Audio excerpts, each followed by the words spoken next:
Hey guys, so today I'm going to be talking about how FIFA 18, not FIFA 18, FIFA 15 on the PS Vita is probably one of the best, if not the best, FIFA game ever. And some of you might be thinking that this is sarcasm. This is, yeah, it's not. And I need to address a problem. It's not necessarily a problem, but it's more so what my opinion thinks about gaming versus what the majority of the population who games thinks. There seems to be this thing where they think the more pristine the graphics are, the better. And I do agree, FIFA 18 on the PS4 has way good graphics. I mean, even FIFA 19 has better graphics. But the problem with FIFA 18, FIFA 19, whatever, is that they are really slow. They're virtually unplayable. They're virtually, you can't even like sit down and enjoy playing it because of how slow the game is to respond. Which FIFA 15, mainly on the Vita, it might have those really bad graphics compared to FIFA 18, FIFA 19, whatever, or even Pro Evolution Soccer by Konami to a certain extent. But at least the game is actually enjoyable to play, and that you can actually sit down and enjoy it, and rather than like rage quit every time because of how slow the game is. So yeah, that's just something I wanted to address. Another thing is, it just screams early 2010s, which was probably when I was growing up. Yeah, it was, of course. But yeah, the game is really nice. I I play it a lot. I know that isn't a valid excuse, but it's a very nice game in the fact that you can sit down and play it. Another thing is, unlike FIFA 18, you can actually, there isn't a lot of thought process going through it. And I know most gamers actually want something that's thought provoking or sort of a challenge, which I honestly, especially with games today, I mean, um, there seems to be, I need to have a perfect medium of a game that is playable and somewhat challenging, which is what FIFA 15 on the PS Vita does. And most games nowadays, they try to be a moneymaker like Candy Crush is on this side of the spectrum.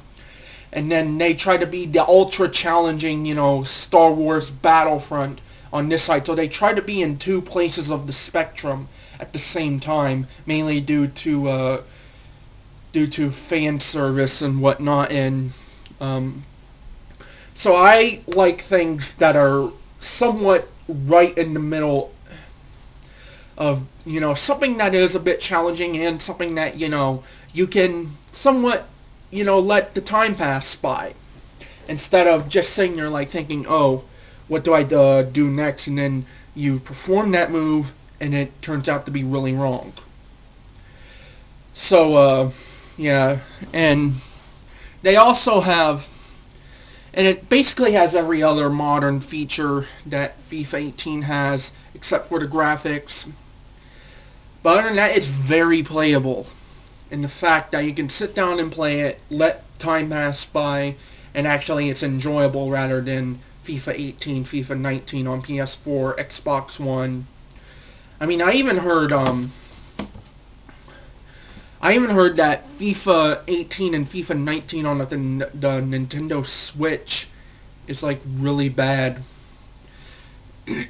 which is which I find really and also, which I find really excruciating because I really don't like the Switch. I really never had. I never understood the craze about. I mean, the thing doesn't even have cameras, for God's sake. Like, I can't. Like, even the PS Vita has cameras on it. In fact, I'm recording this on a 3DS, the predecessor to the Switch, and I know that they're trying to make it more child friendly and whatnot. But I'm 20 years old. And I really don't need all this child-friendly stuff because really I don't need all those restrictions that an 8-year-old child does, meaning I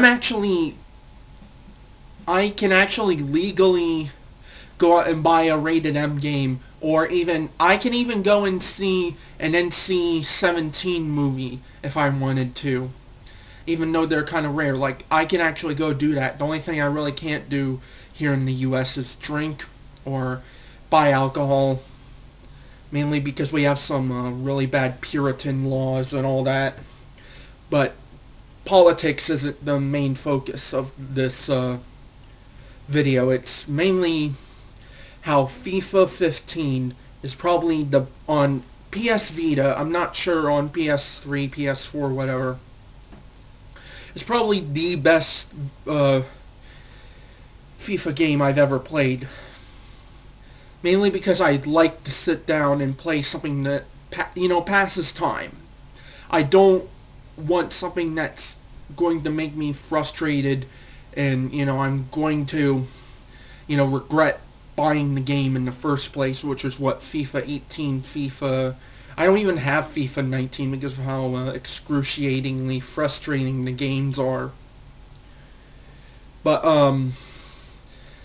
and also, so yeah, if you have a PS Vita or whatever, as long as their internet services are still around, I recommend buying the game. Mainly because of the points I came across, and also it's a game that isn't related to all the fan service that's going on in China right now. Because I was like, I'm not even joking. I was playing FIFA 18 last night, and I'm playing, the online mode, and it's nothing but these Chinese scammers trying to like using lag and Game Shark and all that. And I can tell you, I almost beat this bastard. I almost beated him. But then later on, he started in like the second half. He started using all these Game Sharks and all this other crap, and so I just rage quit it, and so I picked up FIFA 15 on the PS Vita, and I'm like, wow, what a much more relaxing and more fun game than FIFA 18. Mainly because it really doesn't have an online mode, and so that means no Chinese scammers. So what time is it? It's going about 9 minutes. So I might end it here. Sorry that the video quality is a bit down, mainly because I cannot find my tripod for my phone. I cannot find it because my dad likes to hide things in secret chambers around the house like it's Harry Potter. So yeah, see you in the next video, guys.